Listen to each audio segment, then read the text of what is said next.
ଜୀବନରେ ବେଳେ ବେଳେ ଭାବୁଛ ବୋଧେ ଏ ଗୀତଟା ମୁଁ ଆଜି କାହିଁକି ଗାଉଛି।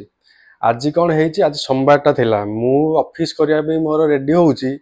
ହଠାତ୍ କିଣି କ'ଣ ହେଇଛି ନା ଓଡ଼ିଶା ଯୁବ ଅବିବାହିତ ମହାସଂଘର ସଭାପତିଙ୍କର କଲ୍ ମୋ ପଳେଇ ଆସିଲା। ସିଏ ବି ଅଡିଓ କଲ୍ ନୁହେଁ, ଭିଡ଼ିଓ କଲ୍ ପଳେଇ ଆସିଲା। ମୁଁ ଭାବିଲି କ'ଣ ପାଇଁ କଲ୍ କଲେ, ଏତ ସକାଳୁ ସକାଳୁ ସୋମବାରଟା ମୁଁ ବିଜି ଥିଲି। ଯାହା ହଉ ଫୋନ୍ଟା ଉଠେଇଲା ବେଳକୁ କ'ଣ ନା ଇଏ ହତାଶିଆ ସାହୁ ଫୋନ୍ କରିଛି ମୋତେ।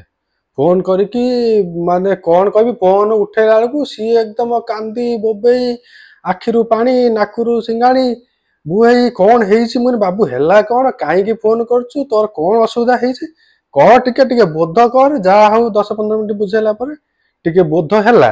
ବୋଧ ହେଇକି କହୁଛି, ଭାଇ ମୁଁ କ'ଣ କହିବି, ଆମେ ଭାସିଗଲୁ, ବୁଡ଼ିଗଲୁ।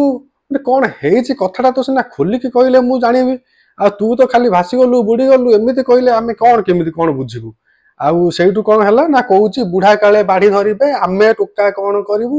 ମୁଁ ବୁଢ଼ା କାଳେ କିଏ ବାଡ଼ି ଧରିଲା, କ'ଣ ହେଲା ଟିକେ କଥା କହ। ନା ପିନୁ ମିଶ୍ର ବାହା ହେଇଗଲା। ଆଉ ମୁଁ କହିଲି କୋଉ ପିନୁ ମିଶ୍ର, ମୁଁ ତ 10-15 ବର୍ଷ ହେଲାଣି ମୁଁ ଛାଡ଼ିଲିଣି ଗାଁ, ଆଉ ମୁଁ ଜାଣିପାରୁନି କୋଉ ପିନୁ ମିଶ୍ର। ଆଉ ମୁଁ ଜାଣିଛି ଗୋଟେ ପିନୁ ମିଶ୍ର ବସ, ସିଏ ରାଜନୀତି ଫାଜନୀତି କରେ, ସିଏ ତାର ବଡ଼ ଲେବୁଲର ରାଜନେତା ଜଣେ। ଆଉ ସିଏ ତାର ରାଜନୀତି ଫାଜନୀତି କରେ, ସିଏ ବୁଢ଼ା ହେଲାଣି, ତାକୁ 55-60 ବର୍ଷ ହବ। ସିଏ କ'ଣ ବାହା ହେଇଗଲା, ମୁଁ କହିଲି କଥାଟା ବୁଝିପାରୁନି। ମୁଁ କିଏ ଟୋକା କାହା ପୁଅ ହେଇଥିବ କ'ଣ ଟିକେ କହ, ମୁଁ ବୁଝିବି। କହୁଛି ଆରେ ସେଇ ବୁଢ଼ା ବାହା ହେଇଗଲା, ସିଏ ସେଠି ମହୁଆ ଦିଦି ସେପଟ ସାହିର, ତାକୁ ବାହା ହେଇଗଲା। ଆଉ ଇଏ ବୁଢ଼ା ଦଳ ଏମିତି କରୁଛନ୍ତି, ନୂଆ ଗାଡ଼ି ତ ଛାଡୁନାହାନ୍ତି, ଛାଡ଼, ପୁରୁଣା ଗାଡ଼ି ସୁଦ୍ଧା ଛାଡ଼ିଲେନି, ଆମେ ଟୋକା କ'ଣ କରିବୁ। ମୁଁ କହିଲି ହଉ ହେଲା, କିଛି କଥା ନାହିଁ, ଯଦି ସିଏ ବାହା ହେଲା, ତୋର ଅସୁବିଧା କ'ଣ ହେଲା। ସିଏ ବାହା ହେଲା କ'ଣ, ଗୋଟିଏ ଝିଅ ନା ଗୋଟିଏ ଲୋକ ଅଛି ଦୁନିଆର, ମାନେ ବାହା ହେଇଗଲା, ତୋର ଅସୁବିଧା ହଉଛି। ତୁ ଗୋଟେ କାମ କରେ, ତୁ ତୋ ଦେଖିକି ତୋ ହିସାବରେ ତୁ ବାହା।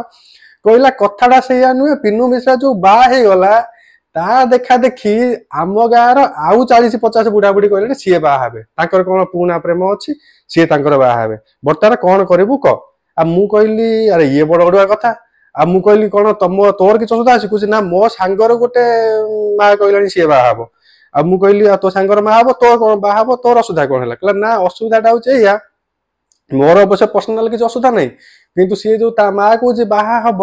ଆଉ ମୁଁ କହିଲି ତୋ ସାଙ୍ଗ ବା କାଳେ ତୁ କହୁଥିଲୁ ସେଇ ତ ରାଧୁଆ, ତୁ କହୁଥିଲୁ ସେ ତା ମାକୁ ରଖିବନି ବୋଲି ମନା କରୁଥିଲା, ଝଗଡ଼ା ଝାଣ୍ଟି ସବୁବେଳେ ଲାଗୁଥିଲେ, ତା ସ୍ତ୍ରୀ ତା ମା ରଖିବନି, ତାର ଭାଇଗଲା ଭଲ କଥା ହେଲା।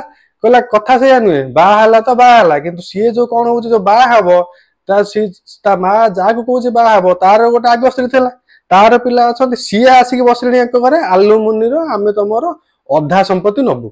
ବର୍ତ୍ତମାନ ଏ ପ୍ରକାର ପରିସ୍ଥିତି ସୃଷ୍ଟି ହେଇଗଲାଣି, କ'ଣ କେମିତି ସମାଧାନ କରିବୁ।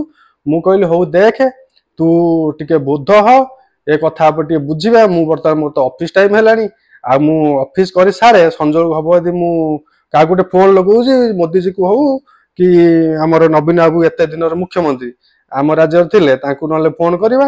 ଆଉ ସେ ପିନୁ ମିଶ୍ରା କଥା ଛାଡେ, ସିଏ ଯାହା କଲେ, ଆମର ତାଙ୍କ କଥାରେ ମୁଣ୍ଡ ପୁରେଇବାର ନାହିଁ। କିନ୍ତୁ ହଁ, ତମ ଗାଁରେ ଯୋଉ ଅସୁବିଧାଟା ହଉଛି ସେଟା ତ ଜେନ୍ୟୁଇନ୍ ଅସୁବିଧା, ସେ ବିଷୟରେ ଆମେ କଥା ହେବା।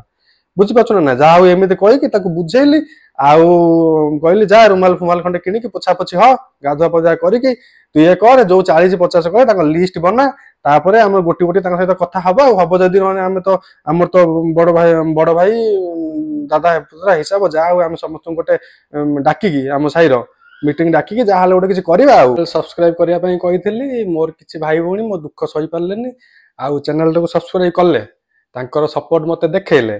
ଆଉ ଆଜି ପୁଣି ଥରେ ଅନୁରୋଧ କରୁଛି, ଆଉ ଯୋଉ ଭାଇ ଭଉଣୀ ମାନେ ଯଦି ଭିଡିଓ ଦେଖୁଛନ୍ତି, ଆଉ ଭିଡିଓଟା ଯଦି ଭଲ ଲାଗୁଛି ଟିକେ ସବସ୍କ୍ରାଇବ କରିଦେବେ, ଲାଇକ୍ ଟିକେ କରିଦେବେ। ଏମିତି କଲେ ମତେ ଭଲ ଲାଗିବ ନା। ଆଉ